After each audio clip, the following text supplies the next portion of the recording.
Hi everyone, welcome back to Cakes in Color. Today I'm going to be showing you how to make a 3D unicorn cake. So I started out by securing the dowel to the board using a glue gun. I then cut out the unicorn's neck shape out of thin cake board and placed that on top so that the silicone won't be touching the cake. Using the same shape, I cut out a piece of cake big enough for the bottom, and using a profile drawing of the horse, I cut out the rest of the pieces. After cutting out the shapes I wanted, I removed the caramelization from the edges of the cake and placed the cake pieces in place over the dowel, filling in chocolate ganache as I go. I mixed some cake crumbs with the ganache to create kind of a cake pop mix and used those to fill in the gap. Next, I used my drawing to cut out the shape of the neck, making sure to round off all the edges because unicorn necks don't have any flat parts. When I had the shape I wanted, I covered the cake in 2 layers of ganache, crumbs, and regular. Next, I used white fondant to cover the neck while accentuating the jawline and smoothing out the seams. I used my fingers to create the structure of the neck, pushing in on the fondant for the different shapes. At this stage, you can also use some extra white fondant for small touch-ups and corrections. I made the head out of Rice Krispies. I'll put the recipe in the box below, and pretty much just created the shape of the head that I wanted. Unfortunately, I don't have this part taped, but you can see the final result here.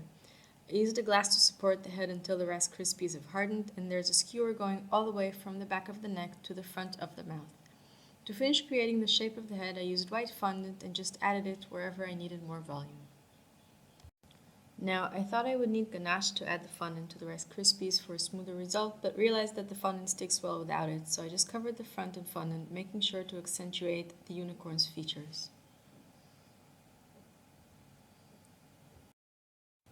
So I never do a trial run before taping, so you all could learn from my experience, and here I realized that I didn't stick to my drawing well enough and had to carve out some of the back of the neck. So I covered that part again along with the top of the head where the Rice Krispies are. Again, I used my fingers to smooth out the edges and accentuate the jawline and any other parts that needed it. Next, I covered the front of the head, blending the fondant in at the seams and removing the excess fondant from the bottom. Now, this next part is important. This is what actually makes it look like a real horse, and that would be bringing out the facial features. In this case, the eyes and the forehead. And I make room for the nostrils, and then I carve them in, as you can see right here. For the ears, I made 2 triangles out of white fondant and attached them with some water. You'll be able to see that more clearly in a minute. And for the horn, I rolled out 2 long cones out of white fondant and I twisted them up together to get that unicorn horn shape.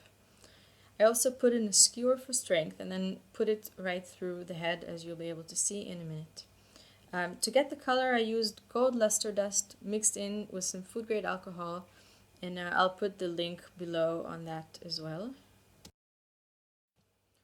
So I actually painted the horn with 2 coats of this color just so I can get that stronger golden shade, as you can see here.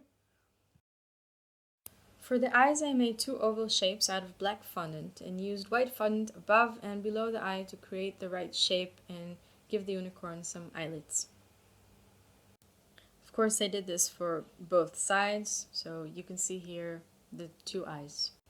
So the most fun part of this cake was the hair, which I made out of many different colors of fondant, just rolled out to snakes with a pointy tip and placing them on the neck and the forehead. And now you can really have fun with this, go with different colors and make them point out and stick up and just make it fun. For the final details, I used black luster dust to shade in the ears, over the eyes, and around, and wherever there were creases on the nose, inside the nostrils, and really take your time with this. It really makes a great difference. I also used a little pink on the horse's nose and gave him a few light spots above it just to make it a little bit more realistic. And there he is, all done. That's our unicorn. I hope you enjoyed my video. If you did, please hit like and share, and have a great day. Thanks.